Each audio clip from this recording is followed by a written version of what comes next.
Assalamualaikum warahmatullahi wabarakatuh. Sobat handal dimanapun berada, salam sehat dan salam bahagia. Saya sebagai host. Dalam bisikan ini saya ditemani dengan narasumber yang handal. Kami perkenalkan narasumber kami, satu Bapak Ahmad Heriawan, Kepala Bidang Pelaksanaan Pembinaan Anggaran 2 pada Kanwiljen Perbendaharaan Provinsi Jawa Tengah. Dan narasumber yang kedua adalah Bapak Suparcito, analis laporan pembiayaan ultramikro pada Kanwiljen Perbendaharaan Provinsi Jawa Tengah. Selamat sore Bapak. Selamat sore Bu Ambar. Kelihatannya Bapak ini bahagia dan masih semangat ya Pak. Walaupun sudah sore tapi Bapak masih semangat.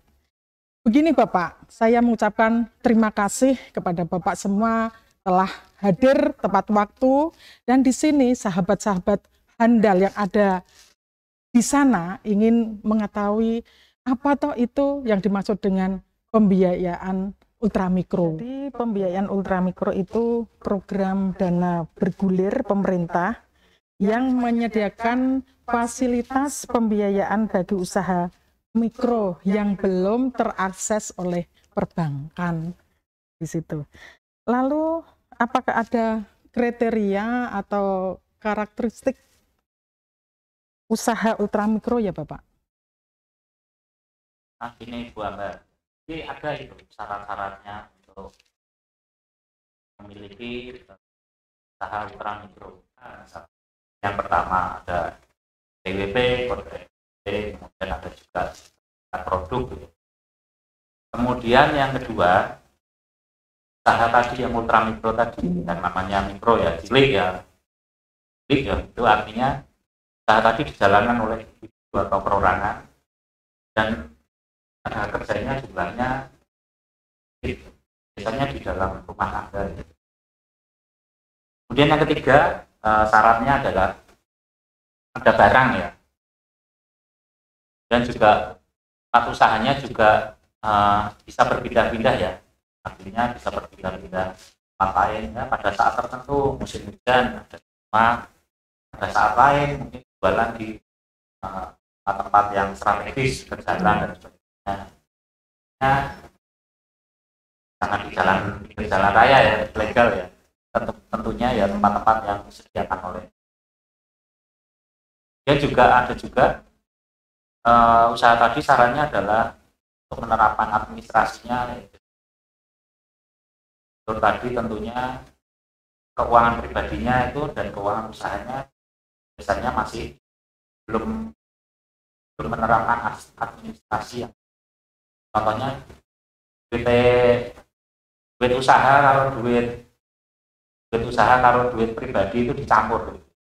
Jadi untuk usaha ultramikro ini atau debitur ultramikro ini dalam usahanya memasarkan ini selalu berpindah-pindah tempat ya Pak ya. Jadi belum menetap di mana dagangannya laku, di sana dia jual di sana.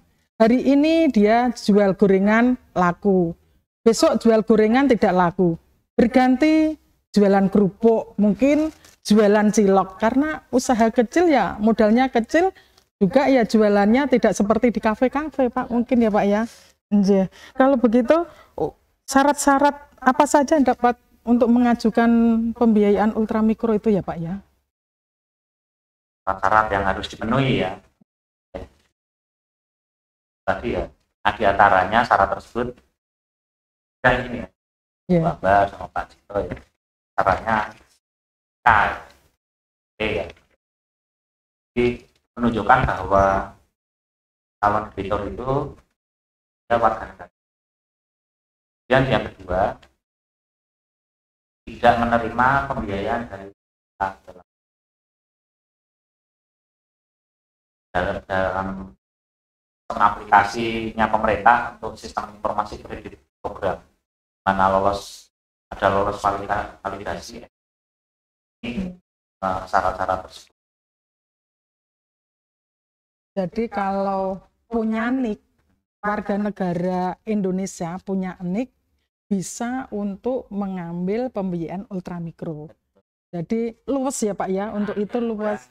Jadi Oh, ya, jadi nanti sobat handal yang ada di sana bisa menginformasikan kepada warga negara Indonesia yang mau berusaha, jika punya nik silahkan untuk mengambil pembiayaan ultramikro. Tapi belum pernah mengambil pada pembayaran yang lainnya gitu. J. Untuk ini Bapak, pembiayaan ultramikro itu sebenarnya memberikan pinjaman tuh sebesar berapa ya Pak ya? Ya. pemerintah dengan fasilitas tidak hanya kepada masyarakat kecil atau atau mikro ya, sama mengakses pembiayaan dari luar, dari perbankan menyediakan atau mereka menyediakan nilai nominal yang pertama yaitu produktif maksimal 20 juta. Maksimal itu kalau kita pinjam nggak ada masalah mau 8 juta. Dan periodenya bisa sampai beberapa minggu, kreditnya beberapa minggu. Nah, jadi fleksibilitas nanti ngangsur ya, ngangsur itu bisa mingguan ya, kalau mampunya mingguan ada untuk mungkin. Nah, itu yang apa namanya batas-batas biaya mikro. Nah, kemudian juga dari debitur tadi kita mendapat pendampingan dari lembaga penyalur. Lembaga penyalurnya mikro melewati menyalurkan dulu melalui PNM dan ya. Nah, dari situ masyarakat bisa mengakses melalui BUMN-nya. Dari sana apa namanya kreditnya tadi bisa. Tapi jangan lupa bukan kita cerita salah satu produk ultramikro dari debitur ini menarik. Kalau nah ini contoh yang dijual tadi, yang dapat kredit bisa di tahun dan ada juga di hari ini ada juga percaya kering pas itu enak ini budi enak. Nah, produknya masyarakat kita perlu nah,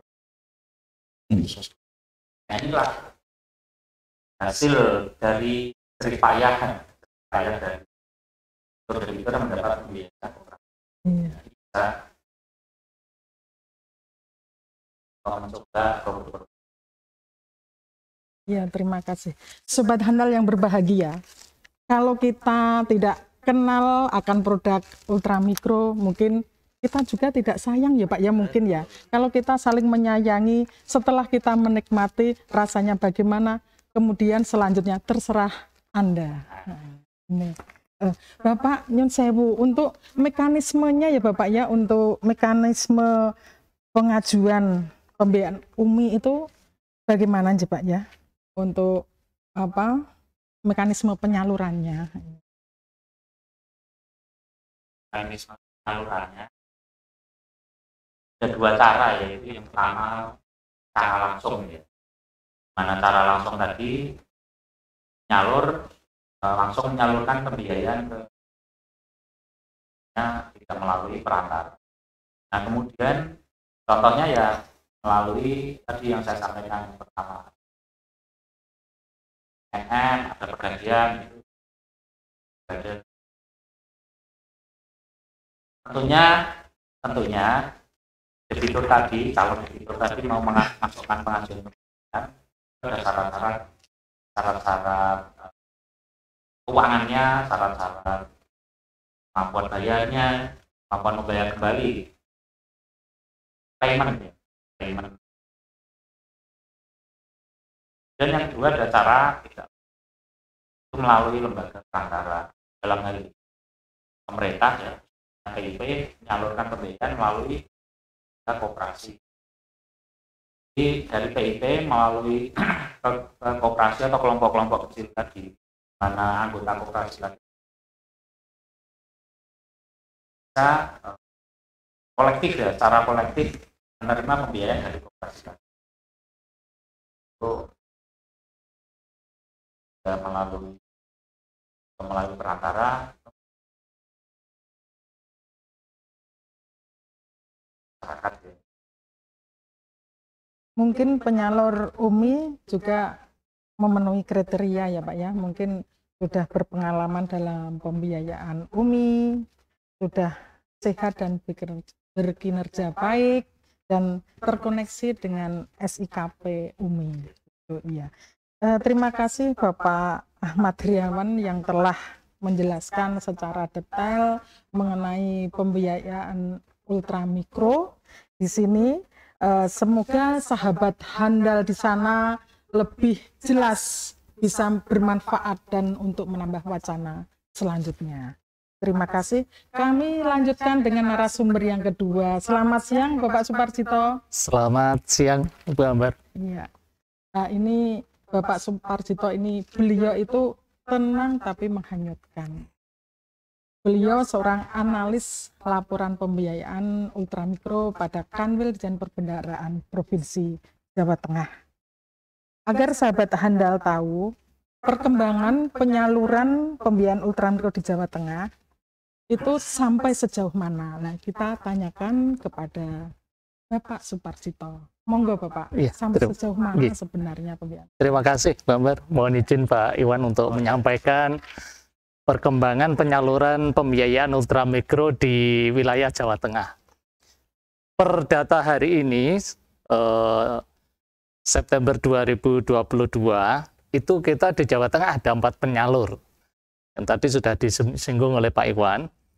Yang kita sering dengarkan ada Pegadaian, BAV, kemudian PNM, Permodalan Nasional Madani. Nah, di tahun 2022 ini kita ada tambahan satu lagi Pak, penyalur pembiayaan ultramikro, yaitu PT Usaha Pembiayaan Reliance Indonesia. Oke, itu mulai ada tahun ini. Nah, jumlah total penyaluran hingga saat ini pembiayaan ultramikro itu sudah mencapai 617 miliar untuk 162.839 debitur. Dan penyalur yang terbanyak yaitu di PNM. Kemudian kalau untuk kita lihat datanya lebih detail lagi tentang pembiayaan ultramikro ini per kabupaten kota, maka Kabupaten Brebes ini total penyalurannya paling banyak, yaitu mencapai 46,74 miliar per September ini. Kemudian itu untuk 11.723 debitur. Sedangkan yang paling kecil penyaluran ultramikro ini ada di Kota Magelang. Kota Magelang sampai dengan saat ini baru mampu menyalurkan kredit sebanyak 683 juta untuk 178 debitur. Begitu Pak Ambar. Terima kasih. Jadi nilai penyaluran untuk perkembangan pembiayaan ultramikro di Jawa Tengah ini sangat signifikan ya Pak ya. Yeah. Apalagi dari PNM ini penyalurannya sangat besar dan terbesar di Jawa Tengah. Bapak, kalau kita melihat sampai sejauh mana perkembangan tadi telah diuraikan, sekarang peranan Kanwil itu sebagai apa ya Pak dalam pembiayaan dan penyaluran pembiayaan ultramikro ini? Okay. Ya. Kanwil Dijen Perbendaharaan Provinsi Jawa Tengah ini memiliki peran yang cukup penting Bu untuk program penyaluran kredit ultramikro ini. Di antaranya kita memiliki peran untuk mencocokkan jumlah penyaluran, supervisi. Tugas supervisi untuk jumlah penyaluran per kabupaten kota, kemudian per penyalur, kemudian sampai dengan detail berapa jumlah debitur yang ada. Kemudian di samping itu kita juga melakukan mengkoordinasikan survei nilai keekonomian debitur ya yang mengakses pembiayaan ultramikro ini di Jawa Tengah. Kemudian kita juga di tahun ini kita diminta untuk menentukan target responden baseline per KPPN. Kemudian melakukan revisi apabila ada target-target tertentu yang ingin kita capai dari responden baseline tersebut. Nah, Selanjutnya, kita juga wajib untuk melakukan survei nilai keekonomian debitur itu di end-line-nya. Artinya ketika debitur itu sudah mengakses pembiayaan ultramikro, di awal ketika mendapatkan pembiayaan itu kondisi ekonominya seperti apa, pun nanti ketika di akhirnya kita juga wajib melakukan survei apakah ada perkembangan dari usahanya, apakah ada perkembangan dari kesejahteraannya dan lain sebagainya. Itu kita masukkan semua, kita analisis semua dalam laporan pembiayaan ultramikro. Begitu Pak Ambar.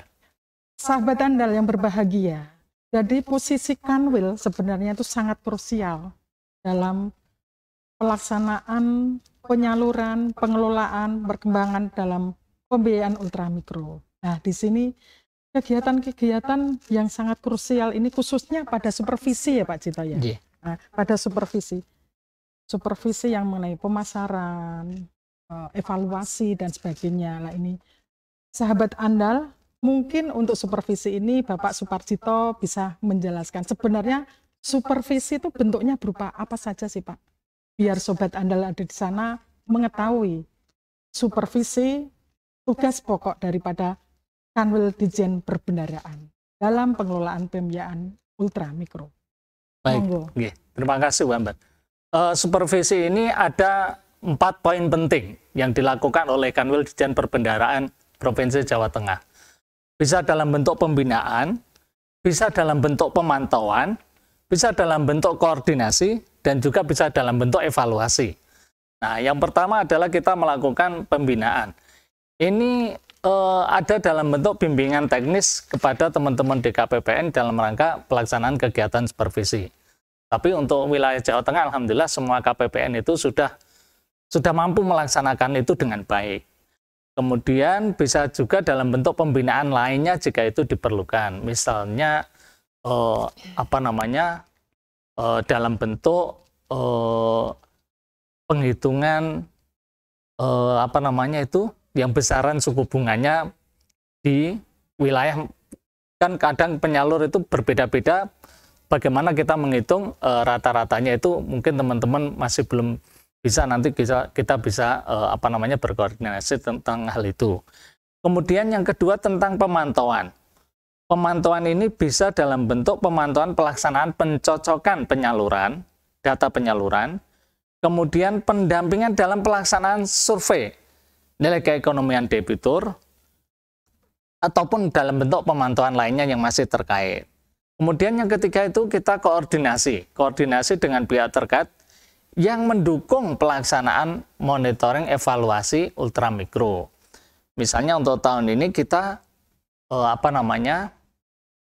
mencoba untuk membuat monef bagi para pelaku usaha ultramikro yang tidak mengakses pembiayaan lewat pembiayaan ultramikro yang dari PIB itu. Nah, itu yang terbaru. Kemudian yang keempat adalah evaluasi, yaitu analisis penyaluran pembiayaan ultramikro di wilayah Jawa Tengah. Yang ini sudah kita sering laksanakan, dan laporannya itu kita buat setiap semester. Demikian Bu Ambar. Terima kasih Bapak Suparjito. Di sini Bapak Suparjito telah menjelaskan lebih detail. Bagaimana Sobat Andal? Sudah jelas dengan penjelasan dari Bapak Suparjito secara detailnya supervisi yang ada di Kanwil Ditjen Perbendaraan ini. Dari orang di atas Bapak, bisa kami simpulkan dari arahan dari Bapak Ahmad Riawan dan juga Bapak Suparjito, apa itu yang dimaksud dengan tujuan pembiayaan ultramikro tadi, yang menyediakan pembiayaan yang mudah dan cepat bagi usaha ultramikro, menambah jumlah wirausaha yang mendapatkan fasilitas pembiayaan dari pemerintah, dan juga menjadi jembatan bagi usaha mikro penerima bantuan sosial untuk naik kelas dan dapat mengakses pembiayaan perbankan. Serta peranan Kanwil sebagai supervisi benar-benar dilaksanakan dengan tepat mengenai pembinaan, pemantauan, koordinasi, dan evaluasi. Demikian Sobat Handal yang berbahagia. Jadi untuk bisikan kali ini semoga bermanfaat bagi Sobat Handal dimanapun berada. Sahabat Handal yang berbahagia, saya mengajak Anda untuk mencintai produk dalam negeri, mencintai produk dari debitur pembiayaan ultra mikro. Kalau kita tidak kenal, mungkin tidak sayang dengan produk ini. Sebelum kami tutup acara ini, izinkanlah Bapak kami untuk membacakan suatu pantun untuk sobat-sobat handal dimanapun berada.